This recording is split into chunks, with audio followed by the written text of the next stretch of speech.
तक बहुत सारे दर्द मुश्तरक हैं, बहुत सारी दास्तानें मुश्तरक हैं, इंतज़ार करती हुई माओं की नज़रें मुश्तरक हैं, बेवाओं का इंतज़ार मुश्तरक है। तो इंशाअल्लाह ताला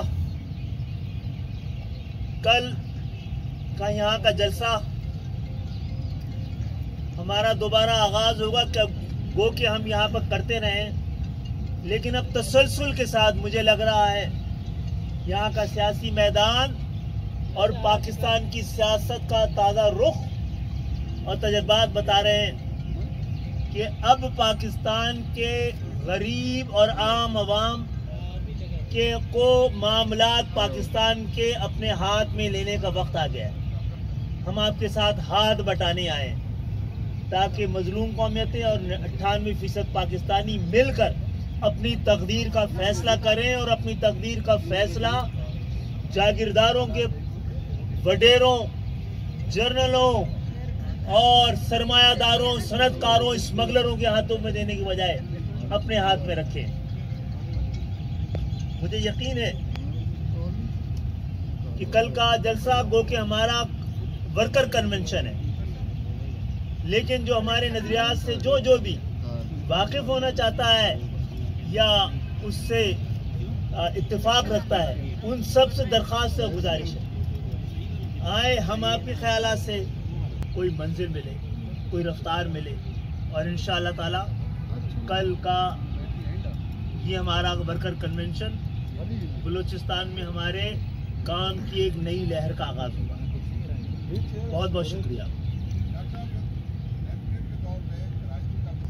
जनाब। पाकिस्तान में जो अवाम के दुश्मन है ना, उनसे किसी को खतरा महसूस नहीं होता, उनके लिए बंदूकें नहीं उड़ती हैं, उनके लिए जेलें नहीं खुलती हैं, लेकिन जिनको देख के लगता है इनसे निज़ाम को खतरा है, तो जो जितने निज़ाम के रखवाले हैं वो हम लोगों को बड़ा होने से पहले ही मार देते हैं।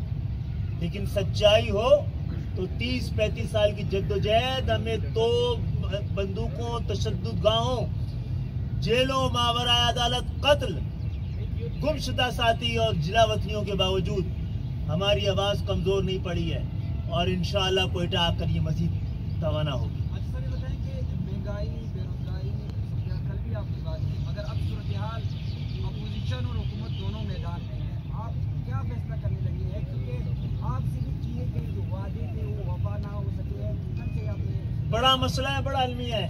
कुछ वो हैं जिन्होंने वादे पूरे नहीं किए हैं, अभी हम इंतज़ार कर रहे हैं।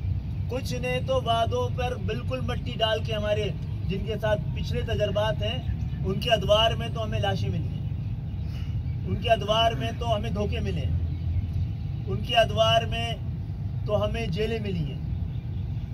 अभी जेलों का भी इंतज़ार है और वादों के इफ़ा होने का भी इंतज़ार है, लेकिन हमारे पास ऑप्शन खुले हैं, मुज़ाकरात के दरवाजे खुले हैं। हुकूमत हमारे पास आके बताए कि क्या रुकावटें हैं, कौन रोकता है, कौन हमारे लापता साथियों को आपके पास इख्तियार है कि नहीं, हमें बताएं। कौन से लोग हैं, कौन सी वजूहात हैं कि आप वज़ीर आज़म होकर जो आपको कराची इस वक्त हमसे बड़ा PTI का मैंडेट है वहाँ पर, लेकिन क्या वजह है वज़ीर आज़म को याद नहीं रहता कि उनका सबसे बड़ा मैंडेट कौन है? हमसे ज़्यादा ज़ोर से तो PTI के लोगों को कराची के लिए बात करनी चाहिए, लेकिन सबको पता है कि दरअसल मैंडेट है किसके पास, दरअसल बात किसने करनी है, दरअसल कौन लड़ेगा कराची के लिए, किसके दुख और दर्द के रिश्ते इस शहर के साथ हैं। लेकिन मैं आपको बड़े यकीन से बता रहा हूँ, हमारी कामयाबी पाकिस्तान के 98% मजलूमों की कामयाबी होगी। हम आपके पास आपकी आवाज़ से आवाज़ मिलाने और अपनी आवाज़ से आपकी आवाज़ को मिलता देखना चाहते हैं।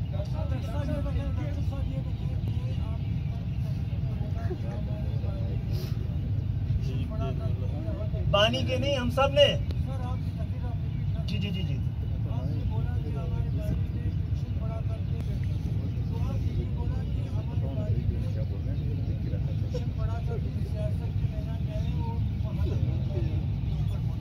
मुफ्ती भी इज्जत हो गया, फिर भी इज्जत हो गया। अच्छा, कायद नहीं मानते, बानी तो मानेंगे, तब बानी तो तारीखी हकीकत है ना। बानी जो है जिसने रखा है तो उसको तो बानी मानना पड़ता है ना। तहरीक का है, तंजीम का नहीं है, ठीक है, तहरीक का है, लेकिन वो एक नारा ही काफी था। ये पाकिस्तान में आज तक किसी ने नहीं किया है कि अपने भुट्टो साहब के लिए पीपुल्स पार्टी ने उनको आज भी जिंदा रखा हुआ है। उनको एक कातिल की हैसियत से सजा हुई थी ना, उन पे मशरिकी पाकिस्तान की तकसीम का इल्जाम है ना। अल जुल्फ़िकार उसी की कोख से जन्म ली था ना। लेकिन हमने तो एक नारे पर, पाकिस्तान पे आज पे भी नहीं, पाकिस्तान के ऊपर हमले पे भी नहीं, हम पाकिस्तान की तकसीम पे भी नहीं, सिर्फ पाकिस्तान के खिलाफ नारे पे हमने इलाही इख्तियार की है।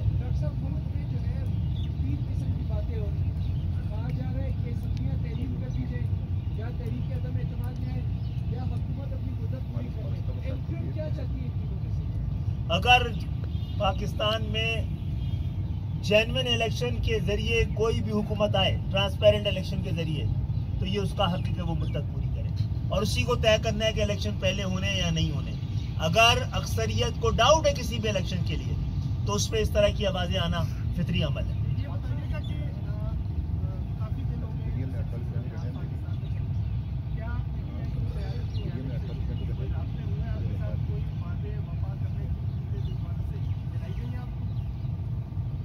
देखिए, अब तो वादे के बजाय शर्म दिलाने का टाइम शुरू हो गया। तो हाँ, कांटेक्ट है, लेकिन कमाल का इत्मीनान है जो नज़र आता है पीटीआई की तरफ से, और वो उनको लगता है कि शायद हमसे कांटेक्ट करने की उनको ज़रूरत नहीं, किसी और को है। तो हम इंतज़ार कर रहे हैं उनका।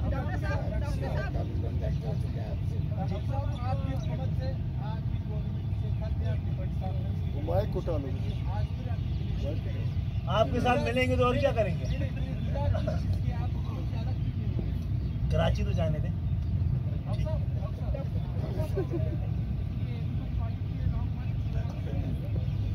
लॉन्ग मार्च तो बहुत हुए हैं। लॉन्ग मार्च खुद ब खुद नहीं होते हैं, आपको पता है ना।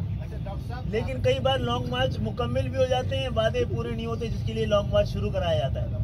डॉक्टर साहब, आपने कहा कि आप भी एक तब्दीली के साथ आना चाह रहे हैं। ये गरीबों की पार्टी आपकी, तब्दीली वाली गवर्नमेंट तो पहले ही आई थी, आवाम को बड़े उससे उम्मीदें थी। नहीं, तब्दीली के साथ आने वाले नहीं है। मैंने अभी 2 दिन यहाँ कहा है, हम अपने हिस्से की तब्दीली ले आए हैं, हम अपने हिस्से का इनकलाब ले आए हैं।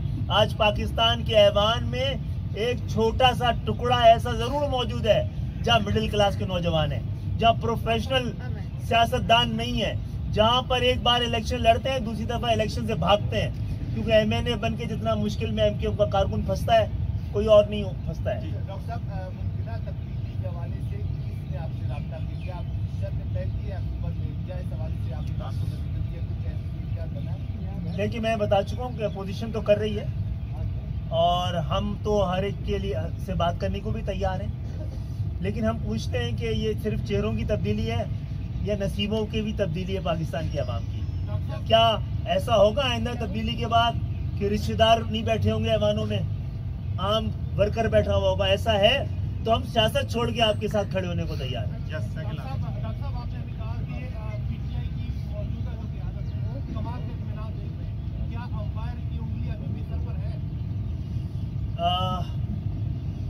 ये तो बड़ा मुश्किल सवाल है।